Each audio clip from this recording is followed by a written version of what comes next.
میری مسکراہٹ سے سمجھ جائیے میں کیا کہنا چاہ رہا ہوں.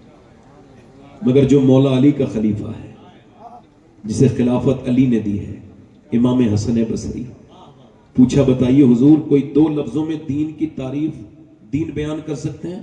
فرمایا بالکل کر سکتا ہوں. تو فرمائیے. فرمانے لگے اللہ کے سامنے رونے کا نام دین ہے، لوگوں کے سامنے مسکرانے کا نام دین ہے. مسکرانا، وہ اگر آپ کی قسمت ٹھیک نہیں ہے نا تو تعویذ والوں کے پاس نہ جائیے، آپ سنت رسول کے قریب آئیے، آپ مسکرانا شروع کر دیجئے، انشاءاللہ 1 مہینے کے اندر آپ کی قسمت بدلنا شروع ہو جائے گی. لوگ کہتے ہیں ہم بڑے دیندار ہیں اور مسکراتے نہیں. مسکرانے سے ماحول اچھا ہوتا ہے. آپ دیکھیے مسکرانے والے سے لوگ ملنا چاہتے ہیں، اور جو مسکراتا نہیں اس سے مجبوری میں ملنا چاہتے ہیں، ہے نا؟ اور دیکھیں آپ، آکسفورڈ نے اس پر ریسرچ کیا. آج کل وہی موبائل زیادہ بک رہے ہیں جن میں زیادہ اچھے فلٹر ہیں، جو موٹی ناک کو پتلا کر دے اور جو چھوٹی آنکھوں کو بڑا کر دے. یہ ہنسنے کی بات نہیں، سوچنے کی بات ہے. کبھی اپنی آنکھ سے زندگی پہ نظر نہ کی، وہی زاویے جو کہ عام تھے مجھے کھا گئے. میں عمیق تھا، پلا ہوا تھا سکوت میں، یہ جو لوگ محو کلام ہیں مجھے کھا گئے. وہ جو کھلی کھلی تھی عداوتیں مجھے راز تھیں، یہ جو زہر کند سلام ہیں مجھے کھا گئے. وہ موبائل زیادہ چلن میں ہے، ان کی زیادہ بکری ہے.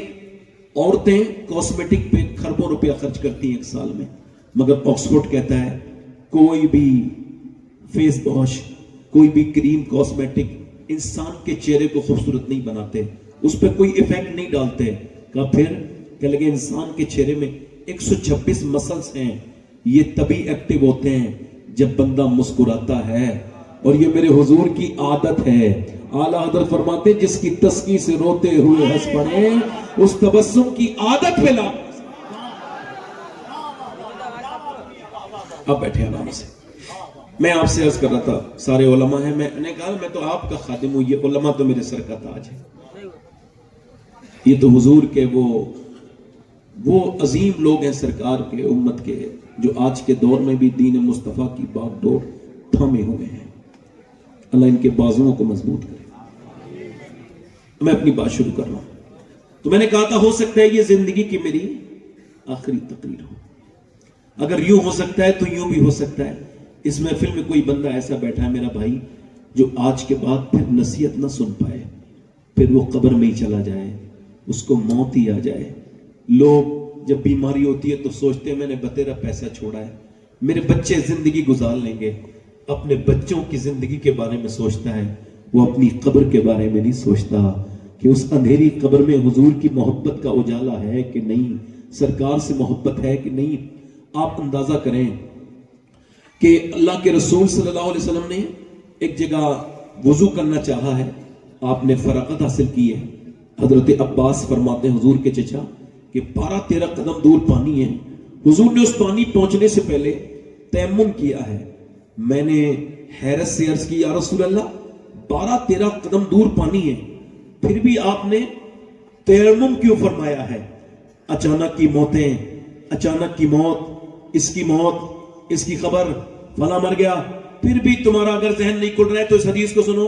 نبی پاک جن کو یہ بھی خبر ہے میں کب مروں گا اور آپ کی کب موت آئے گی، فرما رہے عرض کی یا رسول اللہ یہ حکمت سمجھ نہیں آئی، پانی سامنے موجود ہے، آپ نے تیمم کیوں فرمایا ہے؟ تو حضور کی آنکھوں میں آنسو آئے. فرمایا چچا اس پانی تک پہنچنے کی امید نہیں، اور میں اپنے رب کی بارگاہ میں بے وضو حاضر نہیں ہونا چاہتا، اس وجہ سے میں نے 12 قدم کے سفر کے لیے میں نے اپنا تیمم کیا ہے. اس کا مطلب صاف ہے کہ آپ میں سے کوئی مومن یہ سوچتا ہے کبھی کہ اسی حالت میں اگر وہ مر گیا، مولا علی کہتے ہیں تو اپنے آپ کو اگر بدلنا چاہتا ہے تو سوچ جو تو جس حال میں ہے اس حال میں مرنا پسند کرے گا.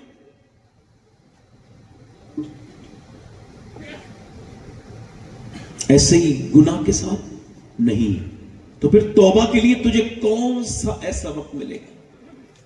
میرے دوست، میرے بھائی، اب زمانہ تقریروں کا نہیں رہا، اب زمانہ عمل کا ہے. اب شور شرابے کا زمانہ ختم ہے. ہلکا سا اس کا ٹیبل بڑھائیں، اس کا بیس کم کریں. اب زمانہ ہے کہ آپ بدلیں، اپنے بچوں کو بدلیں، اپنی مستقبل سازی کریں، اپنے بارے میں غور کریں۔ اب دیکھیں آپ، لاہور میں 5 بچے اچھے نمبروں سے پاس ہوئے ہیں اور وہ 5 غریبوں کے بچے ہیں۔ اکثر غریبوں کے بچوں کے نمبر اچھے آتے ہیں، آتے نہیں آتے ہیں، مگر افسوس یہ کہ تعلیم کے لیے پیسہ نہیں ہوتا۔ مینجمنٹ نے یہ فیصلہ کیا، یہ بچے مستقبل میں جو بھی بننا چاہتے ہیں ہم ان کو پڑھائیں گے۔ بچے اپنا فیوچر پلان بتائیں، اپنے خواب بتائیں، اپنے ڈریمز ہم سے شیئر کریں، بتائیں کیا بننا چاہتے ہیں۔ تو ایک بچے نے کہا میں ڈاکٹر بننا چاہتا ہوں، ایک نے کہا انجینئر بننا چاہتا ہوں، ایک بچے نے کہا میں فلسفی بننا چاہتا ہوں، ایک نے کہا میں فوج میں جانا چاہتا ہوں۔ ایک بچہ جو سب سے زیادہ ذہین بھی تھا، سب سے زیادہ خوبصورت بھی تھا، وہ نہیں بولا بیٹے تم بتاؤ نا، رونے لگا۔ ماسٹر نے کہا بیٹے تم غریب ہو، مجھے خبر ہے تمہارا باپ بہت غریب ہے، مگر دل تھوڑا نہ کرو، میں تم کو پڑھاؤں گا، بولو کیا بننا چاہتے ہو۔ بچہ رونے لگا، بیٹے ڈرو مت، میں پڑھاؤں گا۔ سر پہ ہاتھ رکھا، بولو بے جھجک بتاؤ کیا بننا چاہتے ہو۔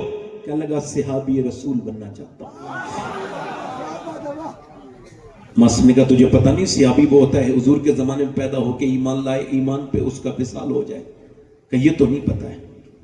7 سال کا بچہ بولا مگر میری ماں رات کو اور عورتیں اپنے بچوں کو گانے سنا کے سلاتی ہیں، پنجابی لوریاں سناتی ہیں، مگر میری ماں کبھی ابو بکر کی باتیں بتاتی ہے، کبھی عمر کی باتیں بتاتی ہے، کبھی عثمان ذو النورین کی باتیں بتاتی ہے، کبھی وہ قربانی بتاتی ہے ابو بکر صدیق کی کہ کیسے حضور کو اپنے کاندھوں پر لے کے 5,500 فٹ پہ چڑھے تھے، کیسے ابو بکر نے سارا کچھ دیا تھا۔ وہ میری ماں بتاتی ہے کہ بلال کے سینے پہ جب پتھر رکھے جاتے تھے اور بلال جب دھوپ میں اس کے پھپھوں کے پھوٹتے تھے، اس کے اندر جب گرم ریت جاتی تھی تو بلال کی آنکھوں سے آنسو نکلتے تھے، مگر زبان سے کہتا تھا هو اللہ احد هو اللہ احد۔ میری ماں کہتی ہے کہ صحابی وہ ہوتا ہے جس سے حضور بہت پیار کریں، بہت پیار کرتے ہیں صحابی سے۔ ماسٹر صاحب مجھے ایسے ہی بنا دو جس سے میرے مدینے والے سرکار پیار کرنے لگے، میرے آقا میرے سرکار۔ بچے کی آنکھوں میں آنسو دیکھ کے ماسٹر نے سر پہ ہاتھ رکھا، بولا بیٹے صحابی نہیں بنو گے مگر بہت بڑے آدمی بنو گے اپنی ماں کی برکت سے۔ اور بچہ جب بڑا ہوا اس کا نام ڈاکٹر محمد اقبال تھا، اسی نے کہا تھا کہ محمد سے وفا تو نے جو ہم تیرے ہیں، یہ جہاں چیز ہے کہ اللہ قلم۔ نعرہ تکبیر، نعرہ رسالت۔ اس کا مطلب یہ ہے کہ مائیں اگر چاہیں تو بچے بچپن سے بدل سکتے ہیں۔ کیا بات ہے۔ ماؤں نے بچوں کو رونے پر جب موبائل دیا تو اس کا مطلب ہے کہ امت موبائل کے حوالے ہو گئی۔ اقبال سے کسی نے پوچھا میر تقی میر آپ سے بڑا شاعر ہے اور غالب بھی آپ سے بڑا شاعر ہے، مگر ان کے شعر لوگوں کو یاد نہیں، آپ کے اشعار لوگوں کو یاد ہے۔ اس کی وجہ کیا ہے؟ آپ کو بھی یاد ہوگا۔ جیسے یہ شعر پڑھا نا میں نے کہ محمد سے وفا، پوچھا یہ کلام، یہ آپ کے شعر اتنے مقبول کیسے ہو گئے؟ کہنے لگے میں نے شاعری شروع کرنے سے پہلے 1.25 کروڑ مرتبہ حضور پر درود پڑھا ہے۔ اب بتاؤ جس نے 1.25 کروڑ درود پڑھا اس کے 2-3 شعر لوگوں کو یاد ہوئے، اس بریلی والے نے کتنا درود پڑھا ہوگا جس کا پورا سلام وہ بھی پڑھتے ہیں جنہیں اردو زبان نہیں آتی۔ اقبال کہتا ہے کتنی، اپنے میری تقریب پہ دھیان دیجیے گا، کہتا ہے کتنی خوبصورت گھر بنا لو، کیسے ہی اس میں ڈیکوریشن، جیسے یہ ہمارے یہاں چل رہا ہے آج کل، یہ یہاں پہ ٹائلس لگے گی، اس ٹائل کو یہاں لگاؤ، یہ باتھ روم کی ہے تو یہ کچن میں نہیں لگ سکتی، یہ کچن کی ہے تو یہ باتھ روم میں نہیں لگ سکتی۔ اب وہ کہتا ہے کتنی خوبصورت گھر بنا لو مگر اس گھر کو برباد ہونے سے کوئی بچا نہیں سکتا جس میں حضور کی بیٹی سیدہ فاطمہ کا ذکر نہیں ہوتا۔ یہ بات ہم نے دیکھی بھی، چونکہ عورت ہے حیا سے، گھر ہے عورت سے، عورت ہے حیا سے، اور حیا ہے سیدہ فاطمہ سے۔